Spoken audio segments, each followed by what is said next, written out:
ආයුබෝවන් අද මේ අපි අලුතින් මුල පුරන්නේ ලංකාවේ ප්‍රචලිතව තිබෙන ඇතම් සාවද්‍ය එහෙම නැත්නම් නිවැරදි නොවන අදහස් පිළිබඳව සමාජය දැනුවත් කිරීමේ YouTube මාලාවකට අත්දැකීමක් හැටියට මෙහිදී ඉස්සලාම අපි තෝරගන්න අදහස් කරා සීගිරිය. මොකද සීගිරිය සම්බන්ධයෙන් සමාජයේ විවිධ මතභේද තිබෙනවා.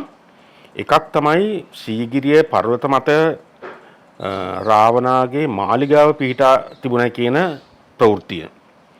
අපි දන්නවා සීගිරිය ක්‍රිස්තු වර්ෂ 477 සිටන් 495 දක්වා පළවෙනි කාශ්‍යප රජුගේ පාලන මධ්‍යස්ථානයේ හැටියට පැවතුණා. මේ මත රාවණාගේ මාලිගාව තිබුණයි කියන එක සමාජයේ සෑහෙන මුල් බැසගත් අදහසක් බව අපිට පේනවා.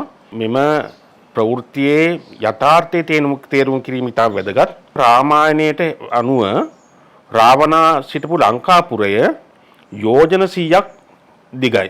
ඒ කියන්නේ දල වශයෙන් කිලෝමීටර 1300ත් 1600ත් අතර ප්‍රමාණයක්. මම හිතන්නේ අපි දන්නවා කවුරුත් ලංකාව සම්පූර්ණයෙන් අරගත්තත් ඒ ප්‍රමාණය ගණනය කරන්න අපිට බෑ.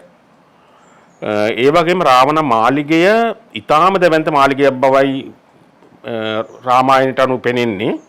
ඒ වගේ විශාල මාලිගයක් සීගිරි පර්වතයේ මත වෙන්න කිසිම හැකියාවක් නැහැ. තවත් අතකින් ගත්තොත් එහෙම පැහැදිලි මහාවංශයේ බොහොම පැහැදිලිව සඳහන් වෙනවා. කාශ්‍යප රජු කුවේරයාමින් ආලකමන්දාව මත වාසය කරන කුවේරයාමින් මෙම ස්ථානයේ රාජ්‍ය මේ ගෙන ගියයි කියලා. එතකොට මේ ප්‍රවෘත්ති බොහොම පැහැදිලි මහාවංශී. ඉතින් මහාවංශය අපිට මොන අවස්ථාවකවත් බැහැර කරන්න මේ ප්‍රවෘත්තිය සදොස් කියලා බැහැර කරන්න බෑ.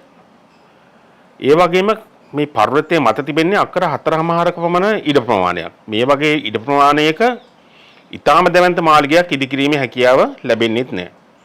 ඉතින් මහාචාර්ය පරණවිතාන පෙන්වා දෙනවා සීගිරියේ ආලකමන්දාවට සමානව ඉදිකරයි කියන එකට සාධක කීපයක්. එකක් තමයි පර්වතය. පර්වතයේ ආලකමන්දාවට පාවිච්චි වෙනවා. ඒත් එක්කම ආලකමන්දාව මූලාශ්‍රවල කියවෙනවා නිතරම වලාකුළු වලින් සහ විදුලියෙන් ගැවසී තිබුණයි කියලා. මේක මේ සංකේතවත් කරන්න පර්වතයේ බටහිර මූණතේ කාන්තා රූප ඇඳයි කියන එක තමයි පරණවිතානගේ අදහස. විශේෂයෙන් මේ සිතුවම් අතර කාලවර්ණ සිතුවම් වගේම රන්වන් පැහැ සිතුවම් තිබෙනවා. මේවයින් ඒ අදහස සංකේතවත් වෙනවා කියලා එතුමා විශ්වාස කරනවා.